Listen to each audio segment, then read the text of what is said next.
유튜브로 읽는 박정희 전기 7권 개방형 대전략 수출 전선의 여전사들.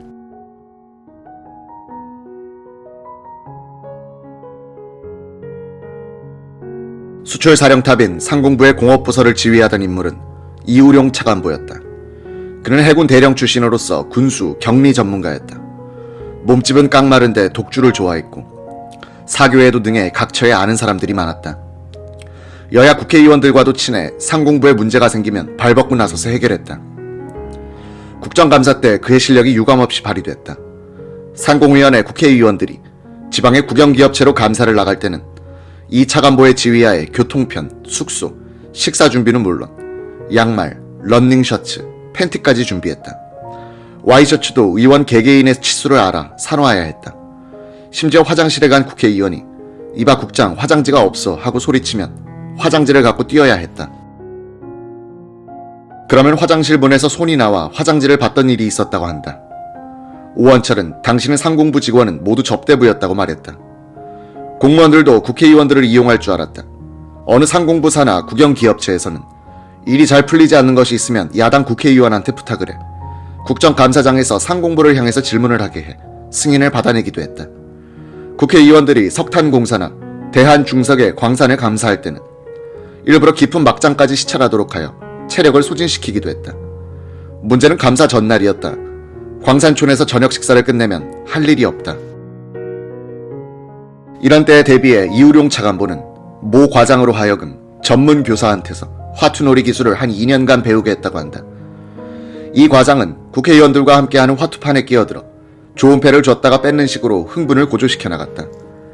종장에 가서는 이우룡 차관보에게 돈이 모이도록 화투판을 조종한다.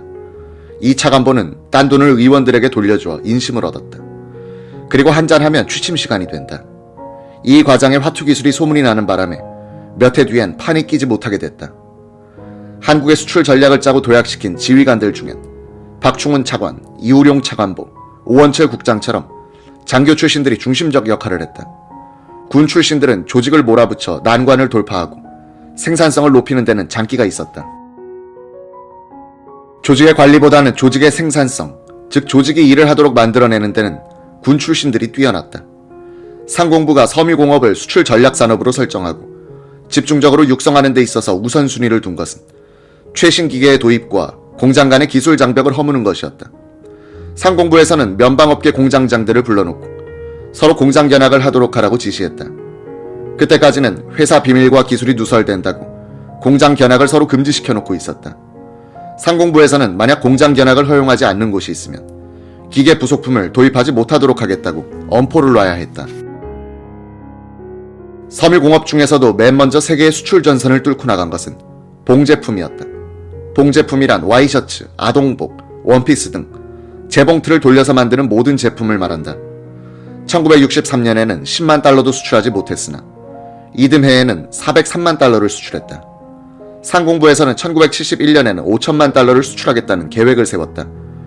1965년에는 700만 달러가 수출 목표였는데 1152만 달러어치의 봉제품이 수출됐다. 1968년에는 5118만 달러어치를 수출했다. 상공부는 생산 현장의 문제점을 찾아 해결하는 역할을 했다. 어느 날 공업 1국장 오원철이 서울 도남동 근처 3호 방직 계통의 봉제 공장을 찾아갔다. 공장 안으로 들어가 보니 장관이었다. 수백 명의 젊은 여성들이 재봉틀 한 대씩을 맡아 똑같은 자세로 일하고 있었다. 근로자들의 위치도 바둑판처럼 전후 좌우로 일직선을 이루고 있었다. 사람이 와도 여공들은 거들떠보지도 않고 작업에 열중하고 있었다. 한눈 팔 틈이 없어 보였다. 바느질하는 손놀림이 어찌 빠른지 재봉틀 소리가 꼭 소나기 소리 같았다.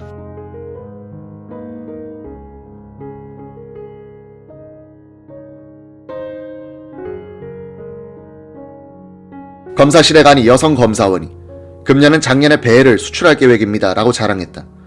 내가 만든 물건을 수출한다는 자부심이 서린 표정. 오원철 국장은 아 이게 바로 국력이구나 라고 생각하니 열심히 도와줘야겠다는 책임감을 생기는 것을 느꼈다. 공장 장실로 가서 물었다. 기계는 전부 일제죠. 예, 아직 전기식 재봉틀은 국산이 안 됩니다. 천은 전부 수입합니까? 국산천은 아직 멀었습니다. 고급 천도 안 나옵니다. 외국에서는 합성섬유와 면을 혼방한 천이 나오는데 우리는 아직 생산을 못합니다. 염색도 문제가 많습니다. 재봉실은 국산화됐습니까? 국산실은 자주 끊어지고 꼬여서 못 씁니다. 문제가 첩첩상중이었다. 오원철은 상공부로 돌아와서는 담당 과장을 불러 우선 재봉실 문제라도 해결해주라고 지시했다. 2년의 세월이 흘러 동일 방직에서 재봉실을 국산화할 수 있었다. 오 국장은 섬유 담당 과장에게는 당신은 우리나라의 특공대장이요. 섬유과에서 수출을 늘리지 못하면 우리나라는 파산이요. 부탁하오 라고 당부했다.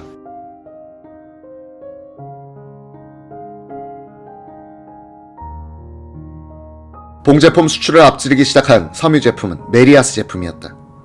메리아스란 실 한 가닥으로 만든 옷가지를 말한다. 티셔츠, 팬티, 양말, 스웨터, 장갑 같은 것들이다. 1965년에 봉제품과 비슷한 1109만 달러어치의 수출을 기록했던 메리아스 제품은 이듬해에는 2519만 달러, 1968년에는 6538만 달러어치의 수출을 달성했다.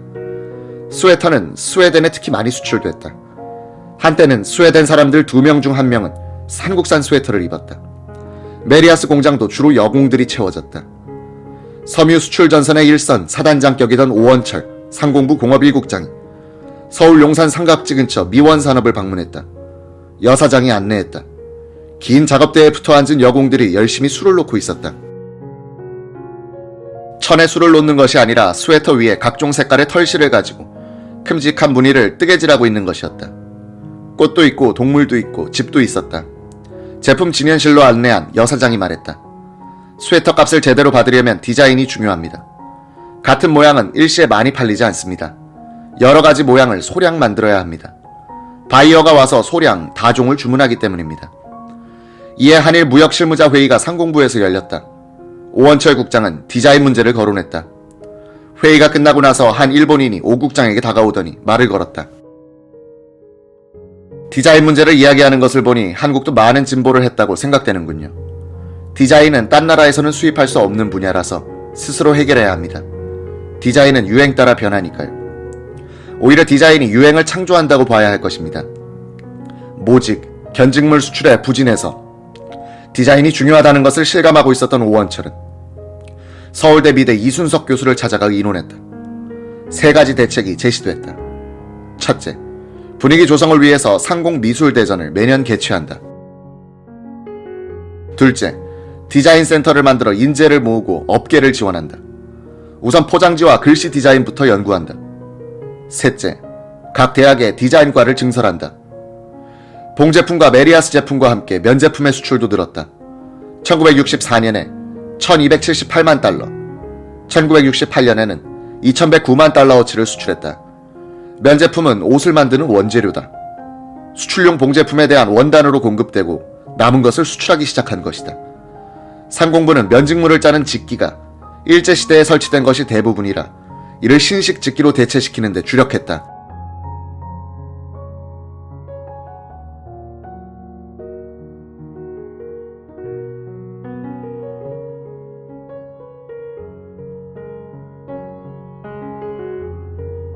(1938년) 미국에서 발명된 나일론은 합성섬유 시대를 열었다. 1959년 우리나라에 처음으로 나일론 필라멘트가 수입됐다.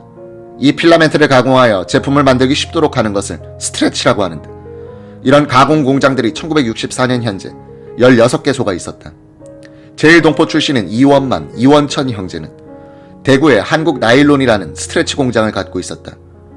형제는 1963년에는 일산 2.5톤의 나일론 원사 공장을 준공했다. 이것이 한국 합성섬유 공업의 출발점이 됐다. 이듬해엔 이병철, 조홍재가 한일 나일론 공장을 세웠다. 이에 경남모직의 김한수 사장이 마산에 일산 7.5톤의 아크릴 파이버 공장을 건설했다. 1968년에는 면방업체들이 공동으로 투자하여 울산에 일산 6톤짜리 폴리에스테르 공장을 세웠다. 선경합섬, 동양나일론, 고려합섬 등 합성섬유 공장들이 잇따라 세워지면서 섬유공업은 전방위로 발전, 성장하기 시작한다.